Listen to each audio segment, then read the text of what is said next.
This is Katie Wethman with the Wethman Group at Keller Williams, and this quick video is to walk you through 4 of the key contingencies in a contract.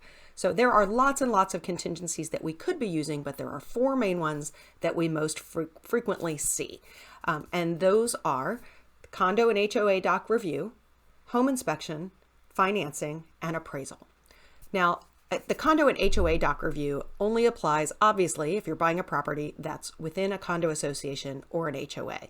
And depending on the jurisdiction, DC, Maryland, or Virginia, you usually have either 3 calendar days or 3 business days to receive that set of documents, which would include things like the budget, the board of directors minutes, maybe a reserve study, and the rules and regulations of the community. And you would have a 3-day period where once you receive those documents, you can void the contract for any reason within that time period and get your full deposit back. So if there's a condo or an HOA association, that's a nice safety net for you as a buyer. The next one is the home inspection, and we do have a separate video about all of the different types of home inspections that we could do. But generally the way it works is that we have a specified number of days where we can do our inspections. At the end of that first period, we provide a copy of our report and a list of things that we would like the seller to repair. Then we negotiate during a negotiation period, and then finally we have a last day or two to finalize and get everything documented and agreed to. Otherwise, if we can't come to an agreement, you, the buyer, have the right to void the contract and get your deposit back. The financing contingency is a contingency that protects you in case you can't get the loan. Now, hopefully you've done all of that work up front. You already have a lender you trust, and you have a pre-approval letter in hand. And if you're working with a really good lender, you might actually have a full approval in hand, in which case you may not even need a financing contingency.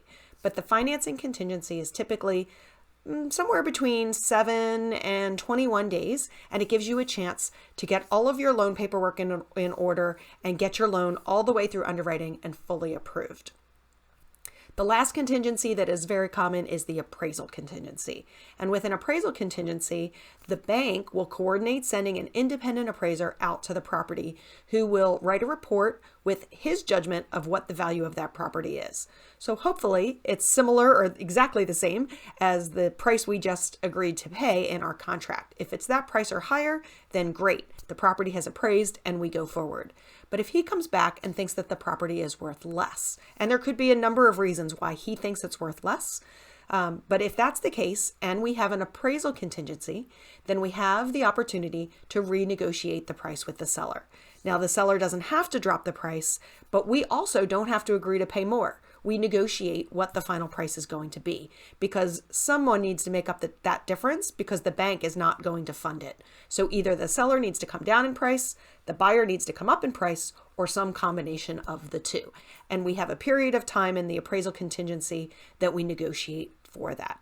So when you're writing an offer, the 4 most common contingencies or safety nets for a buyer are condo and HOA doc review, if there's an association, the home inspection, the financing contingency, and the appraisal contingency.